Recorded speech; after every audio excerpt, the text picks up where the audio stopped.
Hello everyone, praise the lord.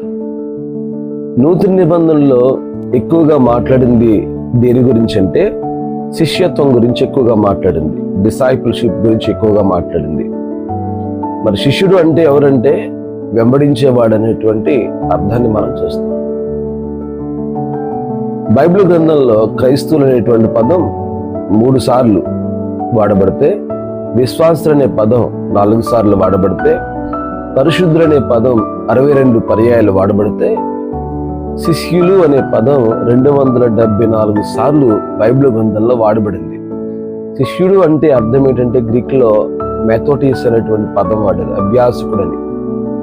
ఆ రోజుల్లో యేసుక్రీస్తు ప్రభుల వారికి, యోహాను గారికి, అలాగే పరిసయ్యుల్లో కొందరికి శిష్యులు ఉన్నట్టుగా మనం చూస్తాం.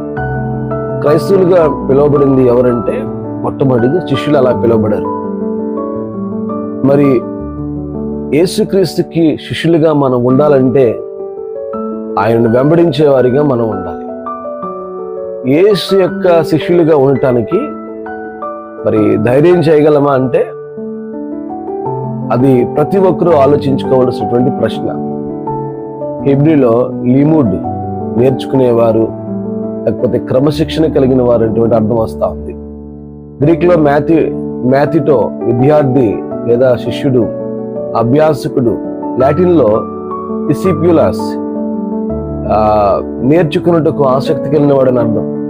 ఈ విధంగా శిష్యుడు అనే పదానికి అర్థాలు ఇక్కడ మనం చూస్తా ఉన్నాం.